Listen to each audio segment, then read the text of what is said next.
Rest in peace o pahulay sa dayon mao ang pulong ngadto sa mga nangamatay apan unsa ka ang imong bation kung ang usa ka patay mibangon makapanglimbawt yun sa balhibo. Believe it or not, kamo na ang bahala nining istoryaha mga kapuso.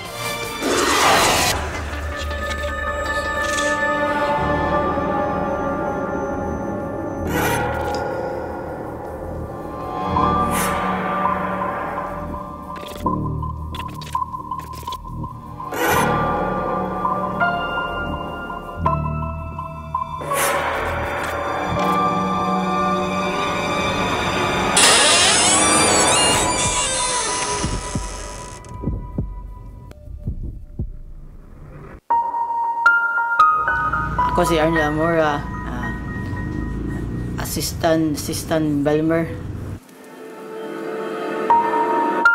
sa mga General. Hindi na ako makalimtan ng experience niya. Grabe ka, kuya o kakulba. Sa diin nga, nagkuhan may patay sa usa ka balay. Imo lagi ko noon, napaka sa iro. Ito gikuha mo gikarga sa idaanan para sa patay among gisod na dito sa sakyanan among gihatod sa among morgue nya among gibiyaan sa dito sa among morgue moto tugtong alas 12 padong mi sa among morgue among nagiablihan padong among nagisakang roll up na mo pagsud mo dito wala namang patay naghigda ay buhong mi asa dong patay among gitiktuyok sa sud sa morgue.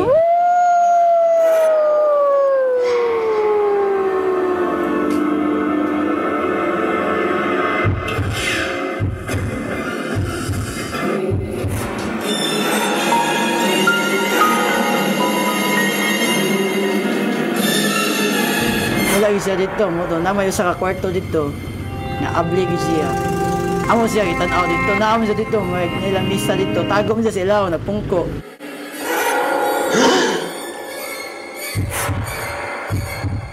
mo to na shock me og panagan mao lagi ang patay ning bangon.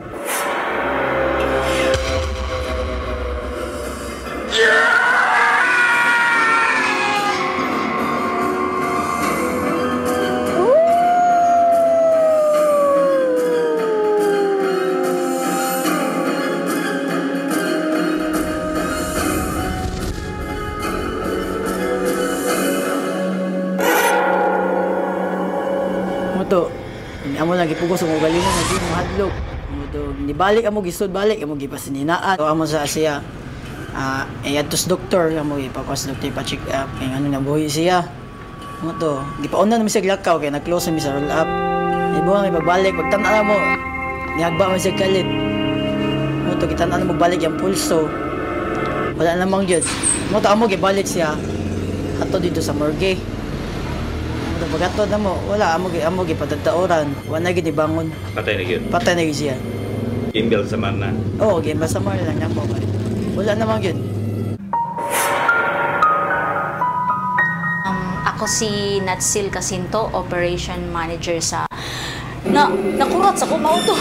Time ngayon nato nga nainanay ko basi ko pa siya kadawat sa iya pero gi-confirm naman gyud namo sa doktor nga dead on arrival naman gyud siya gikan sa hospital lang magikuha wala na gyud siya pinahibong jud pero nakuyawan po sa ako mga na-experience mo gyud siya pinaka-grabe nga kadlog gyud kay grabe gyud mura jud ko di katog di mawasa ko nahon na ba napatay ning bangon mo gyud the first akong experience.